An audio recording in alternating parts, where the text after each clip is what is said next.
अब नहीं तो कभी नहीं, पाकिस्तान और श्रीलंका का डू और डाई टाकरा। एशिया कप के अहम मैच में पाकिस्तान की टॉस जीतकर मेजबान टीम के खिलाफ बैटिंग जारी।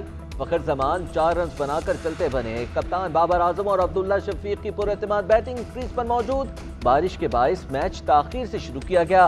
मैच 45 ओवर्स तक महदूद। दोनों टीमों के लिए आज का मैच जीतना जरूरी है। हारने वाली टीम हो जाएगी इवेंट से आउट। पाकिस्तान टीम में 2 तब्दीलियां की गई हैं। सऊद शकील और इमामुल हक बाहर हैं। फखर जमान और अब्दुल्ला शफीक प्लेइंग 11 का हिस्सा है। कप्तान बाबर आजम कहते हैं दूसरी इनिंग्स में बैटिंग आसान नहीं होगी, ज्यादा से ज्यादा रन बनाने की कोशिश करेंगे। श्रीलंकन कप्तान बोले हम टॉस जीत। बादल अब भी रंग में मंग डालने को तैयार। महकमे मौसमियात की कोलंबो में मजीद बारिश की पेशगोई। मैच मुकम्मल ना हो सका तो पाकिस्तान और श्रीलंका को 1-1 पॉइंट मिलेगा। दोनों टीमों के पॉइंट्स 3-3 से बराबर हो जाएंगे। खराब रन रेट की बुनियाद पर पाकिस्तान इवेंट से आउट हो जाएगा। श्रीलंका फाइनल के लिए क्वालिफाई कर जाएगा। क्रिकेट शायकीन की पाकिस्तानी टीम की फतह की दुआएं।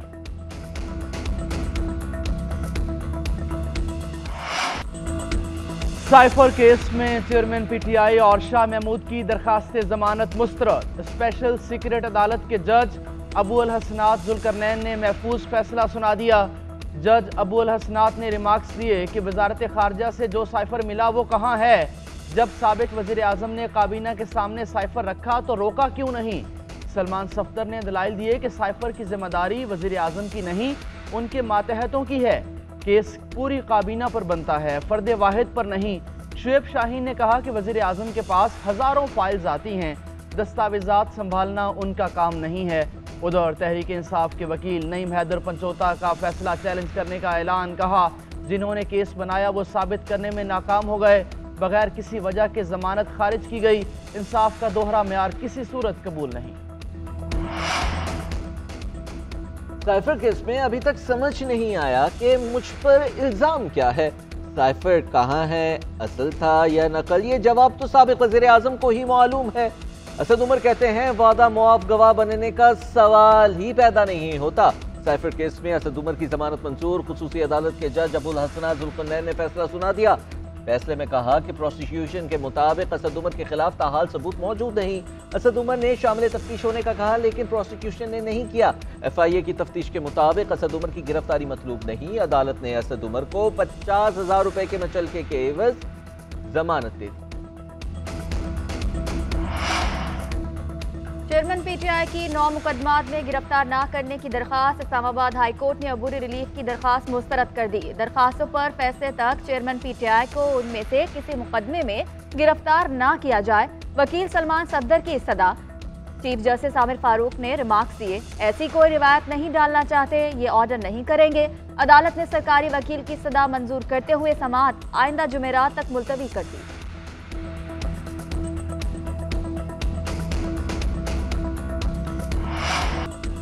सिंध काबीना का कच्चे में ऑपरेशन के लिए फौज और रेंजर्स से मदद लेने का फैसला। सूबाई हुकूमत का कच्चे में इंटरनेट की सहूलत खत्म करने का हुक्म। निगरान वज़ीर आला की ज़ेर सदारत काबीना का इजलास। कच्चे में पुलिस ऑपरेशन का जायजा। IG सिंध की अमन अमान की सूरत हाल पर ब्रीफिंग। मकबूल बाकिर ने कहा शहरियों का तहफ़्फ़ुज़ हुकूमत का काम है, कोई शख्स मोबाइल फोन लेकर नहीं निकल सकता। ये सूरत हाल काबिल कबूल नहीं। कच्चे में अच्छी शोहरत के हामिल पुलिस अफसरान और अहलकार तैनात किए जाएं। काबीना का कराची में रेंजर्स की तैनाती में 6 माह तौसीक का फैसला।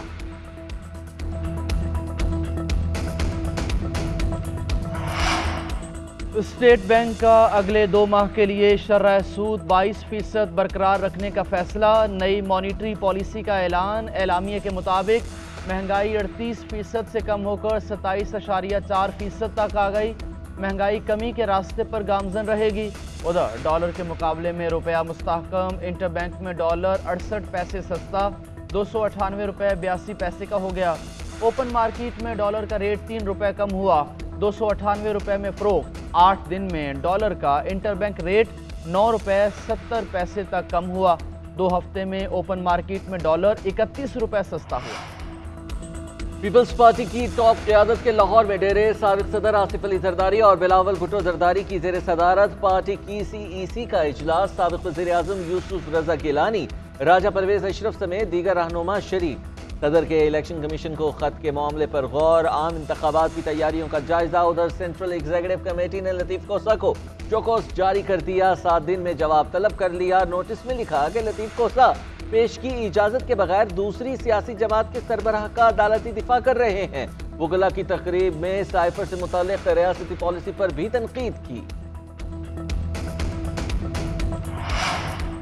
मरीम नवाज की जेर सदारत मुस्लिम लीग नून के ओहदेदारों का अहम इजलास, साबिक अरकान कौमी और सूबाई असम्बली, पार्टी टिकट होल्डर्स की शिरकत, सियासी सूरत हाल का जायजा, आइंदा आम इंतखाबात की तैयारियों पर भी तबादला ख्याल, नवाज शरीफ की वतन वापसी के हवाले से अमूर और तैयारियों का तफसीली जायजा, वतन वापसी पर नवाज शरीफ के तारीखी इस्तकबाल की तैयारियां।